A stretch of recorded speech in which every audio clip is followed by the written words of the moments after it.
안녕하세요. 양소영 변호사입니다. 요새 유언장 굉장히 관심들이 많으시죠? 저희 사무실에도 상담을 하러 오시는 분들이 많은데요. 오늘은 자필 유언의 함정에 대해서 한번 말씀을 드려보려고 합니다. 애써서 유언하고 내 뜻을 남겼는데 그게 문제가 있다면 무효돼 버린다면 안 되겠죠? 한번 오늘 들어보시고 참고하셨으면 좋겠습니다. 사연 먼저 볼게요. 전 외국에 현재 일시적으로 해외 근무를 하게 돼서 체류 중인 사람입니다. 코로나로 인해서 한국에 가보지 못한 채 2년이 흘렀지만 어머님이 별 탈 없이 지내셨는데 갑자기 코로나에 걸리셔서 격리된 채 치료 중에 갑작스럽게 증상이 악화돼서 돌아가시게 됐습니다. 너무 안타깝네요. 네, 이번 소식에 서둘러 귀국하려 했으나 어차피 뵙지도 못하는데 뭐하러 오냐는 누나와 형 말에 오지 않았는데 마지막 인사도 드리지 못한 채 돌아가셔서 불효자가 된 것 같아 너무 죄송스럽고 슬픈 마음뿐입니다. 아마 이런 분들이 꽤 있으실 것 같아요. 그런데 슬픈 마음을 안고 어머니 짐을 정리하는데 어머님의 자필 유언장을 발견했습니다. 그리고 그 유언장에는 어머니의 전 재산인 집을 평소 다니시던 교회에 모두 기부해달라는 내용이 적혀 있었습니다. 아, 네. 요새 기부에 되게 관심 많으신데 우리 어머님도 교회에 기부를 하시겠다고 하셨는 모양입니다. 사실 그 집은 아버지가 돌아가시면서 남기신 집을 어머니가 우선 사시도록 하고 저희 형제가 양보한 것이어서 어머니가 돌아가시게 되면 저희 삼형제가 나눠야 하는 집이라고 늘 생각을 하고 있었는데 그 집을 기부를 하신 겁니다. 평소 어머니는 한 번도 말씀이 없으셨지만 늘 사업을 하다 일을 망쳐서 돈을 가져다 쓰는 형을 원망하셨고 누나도 시집간 이후에 어머니를 잘 돌보지 않았기에 서운하단 말씀을 자주 하셨는데 갑작스럽게 몸이 안 좋아지신 어머니가 아마 기부할 생각을 하셨던 게 아닌가 싶습니다. 문제는 어머니 유언장이 봉투에 담겨져 있던 게 아니라 그냥 서랍장 속에 보시던 성경책 사이에 끼워져 있다는 겁니다. 그러다 보니 누나와 형이 이 유언장은 무효다. 아, 네. 봉투에 이제 이렇게 딱 담겨져 있어야 되는데 그냥 어머님이 연습 삼아 쓰신 게 아니냐 이런 얘기인가 봐요. 무효라며 인정을 하고 있지 않고 있어서 그래도 저는 어머님이 쓰신 유언장이 이게 요건이 맞다면 어머님의 유지를 받들어야 되는 것이 자식의 도리가 아니냐고 하니 형과 누나가 저를 같이 공격하고 있습니다. 저는 다행히 경제 상황이 넉넉한 데다가 제가 그 교회 장로이다 보니까 결국 어머님이 그 집을 기부하게 제가 만든 게 아니냐면서 어머니가 작성하신 유언장도 자필인지 모르겠고 찍혀 있는 도장도 제가 어머니 도장으로 그냥 서랍장에서 발견하고 막 찍은 것이 아니냐고 하면서 어머니 뜻을 인정하지 않으려는 형 누나가 많이 서운합니다. 네, 아무래도 이제 어머님이 기부를 하시다고 하면 그 몫이 이제 형하고 누나에게 안 돌아가니까 유언장의 효력을 인정하고 싶지 않은 생각이 크신 것 같습니다. 사실 어머니가 그토록 중요한 유언장을 작성하실 것이라면 저에게도 이야기하셨을 것이라는 생각이 저도 들기는 합니다. 그리고 그 중요한 유언장을 꼼꼼하신 어머니가 봉투에 담지 않은 채 누구나 쉽게 열어볼 수 있는 서랍장에 성경책 속에 두셨다는 것도 저도 좀 이상하기는 합니다.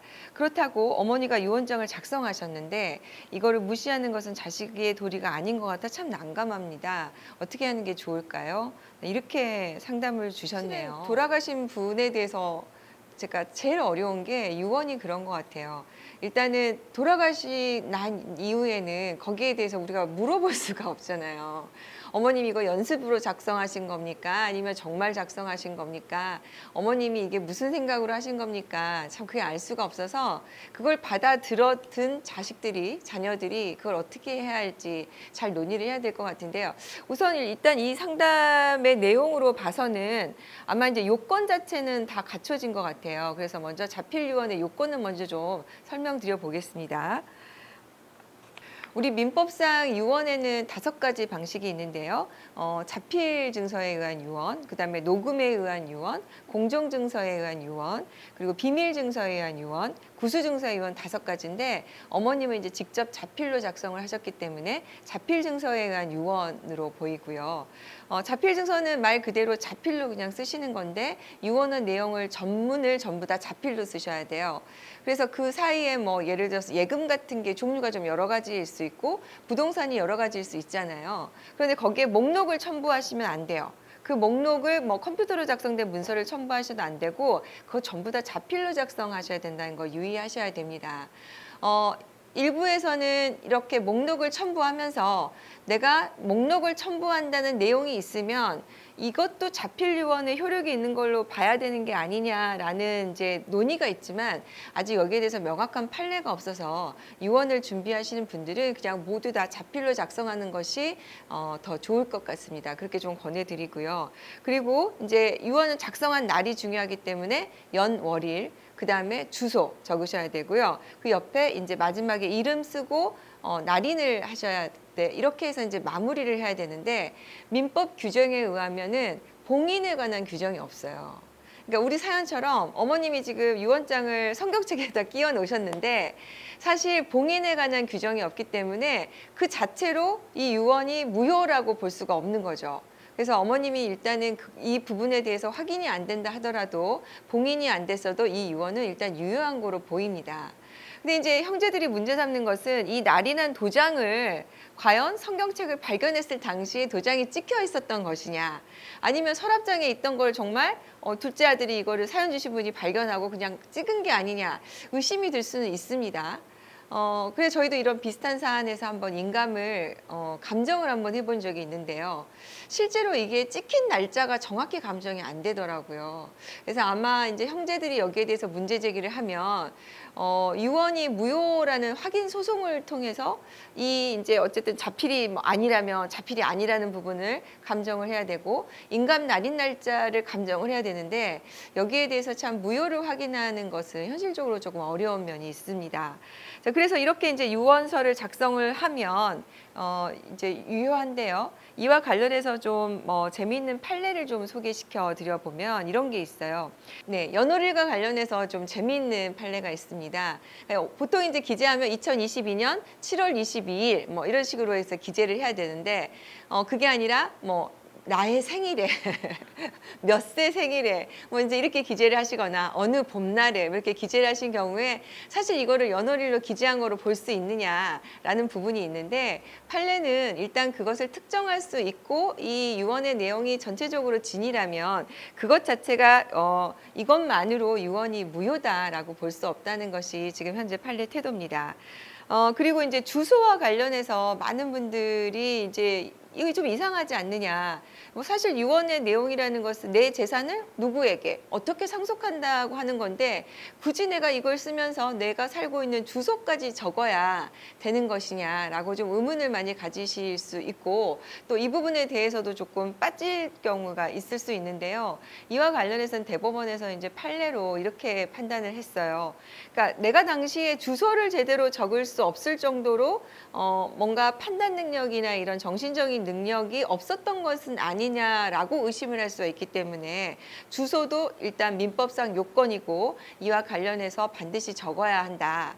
다만 그 주소를 적어야 하는 게 예를 들어서 이제 이게 유언장이라 한다면 여기에 한 면에 반드시 주소를 꼭 적어야 하는 것은 아니고 얘를 이렇게 봉투에 넣어서 밖에 적었다 하더라도 그것은 하나의 문서로 봐서 그거 정도는 유효하다라고 이제 판례가 되어 있고요. 그다음에 주소도 반드시 주민등록상의 주소를 적을 필요는 없고 뭐 거주하는 곳의 주소, 특정할 수 있는 주소면 된다. 이게 이제 현재 판례 입장입니다. 마지막으로 이제 날인 부분과 관련해서 좀 소개를 해드리면요. 지금 이제 날인의 경우에는 많이 물어보시는 게 꼭 인감도장이어야 되느냐라고 물어보세요. 내가 막도장 가지고 가도 되느냐라고 물어보시는데 사실 이제 법상으로 그게 인감증명 인감도장이어야 된다라는 부분은 없어요. 그래서 이제 일반 쓰시는 도장을 쓰시면 되는데 저는 가능하면 인감증명서 첨부해서 인감도장 찍으시는 게 훨씬 내가 이걸 유언을 하는 과정에서 진지하게 준비했고 여기에 대해서 나의 뜻이 담겨져 있다는 것을 좀 보여줄 수 있어서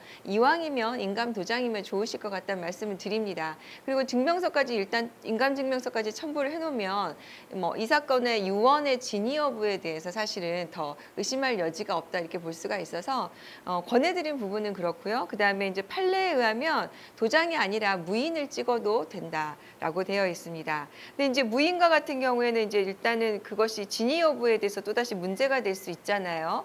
어머니의 이제 무인인지 다른 사람의 무인인지 알 수가 없어서 또 이제 이와 관련해서 감정의 시비가 걸릴 수 있으니까 그러는 것보다는 차라리 도장을 찍으신 것이 더 편리하지 않나 싶고요. 더 완벽하게 하시려면 도장도 찍으시고 그냥 무인도 찍으시고 이렇게 하면 되죠. 자, 그런데 아직 서명은 되지 않습니다. 이제 우리도 이제 서명에 관해서 제도가 도입되고 있는 추세인데 아직 민법상은 서명에 대해서 명문 규정이 없어서 서명만 있는 경우에는 유언이 유효하지 않은 걸로 보고 있다는 거 좀 주의하셔야 될 것 같습니다. 자, 이렇게 돼서 이제 유언이 발견이 되면 우리 사연자분이 이제 물어보는 질문으로 들어가 볼까요? 저는 일단 어떻게 하는 게 좋을까요? 라고 물어보셨는데 일단은 자필 유언 같은 경우에는 이걸 발견하는 사람이 법원의 검인 절차를 거치도록 되어 있습니다. 그래서 이게 이제 유언장이 발견이 됐고 이것이 자필이라는 점을 상속인들을 불러서 이제 확인하는 절차, 그게 이제 검인 절차라고 부르는데요. 자필증서 유언의 경우에 검인 절차를 거치지 않았다고 해서 유언이 무효다라고 보지는 않지만 이런 절차를 거쳐야 나중에 집행으로까지 나아갈 수 있기 때문에 검인 절차를 좀 거치셔야 되는 거 유의하셔야 될 것 같습니다. 그렇게 뭐 복잡하지 않습니다. 법원에 가셔서 검인 신청서를 내시고 그러면 법원이 상속인들에게 이제 출석 통지를 하거든요. 그럼 그 자리에 딱 한 번만 나가셔서 확인하시면 되는 절차고요. 아까 말씀드린 대로 이제 상속인들이 나와가지고 뭐 이거 우리 어머니 자필 아닙니다. 이 도장 인정할 수 없습니다. 이렇게 하게 되면 검인 절차를 거친 이후에 어쩔 수 없이 유언 무효 확인의 소송이 들어갈 수밖에 없어서 이 유언을 발견하신 분들은 자필이라는 걸 좀 확인할 수 있는 어머님의 수첩이나 어머님의 메모장이 있다면 그런 부분은 좀 확보해 놓으시는 게 좋고요. 소송에 들어갈 거에 대비해서 상속 사건 같은 경우에는 법원에서도 조정을 많이 합니다. 이왕이면 이제 가족들 분쟁이니까 협의를 유도하는 게 먼저거든요. 그래서 이제 미리 좀 감정을 받아 놓으시면 혹시라도 소송에 대비해서 조정 절차에 가서 이거 어머니 자필 맞다, 어머니 도장 맞다 이렇게 확인할 수 있으면 쉽게 협의해 나아갈 수 있고 소송 끝까지 안 가실 수 있으니까 그렇게 미리 좀 준비하시면 좋겠다는 생각이 듭니다. 네, 오늘 이렇게 사연 들어보니까 어떤 생각이 드시나요? 저는 이제 이런 사건을 접하면서 우리나라의 이 유언장과 관련해서 보관 제도가 좀 있었으면 좋겠다. 그리고 내가 만약에 이렇게 유언을 작성을 했는데 사실 내가 미리 누군가에게 얘기하면 또 뭐 예를 들어서 저희가 애가 셋인데 둘째나 셋째한테 얘기를 해놓으면 걔네들이 얼마나 궁금하겠어요. 엄마가 무슨 유언을 했는지.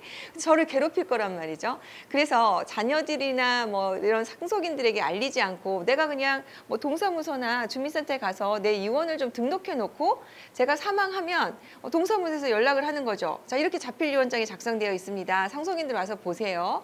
라고 하면 지금 말씀하신 형제들 사이에 이게 어머니께 맞네 안 맞네, 서랍장에 있었네 안 있었네, 봉투에 왜 안 넣어졌네 이런 얘기를 미리 분쟁을 좀 막을 수 있잖아요. 그래서 앞으로 좀 민법 개정이 돼서 우리도 좀 그렇게 등록제도나 그다음에 유언장 보관제도가 좀 도입이 되면 좋겠다 그런 생각을 좀 해봅니다. 그래서 앞으로 좀 이런 민법 개정 논의가 있으면 많이들 좀 관심 가지고 여론을 좀 만들어 주셨으면 좋겠고요.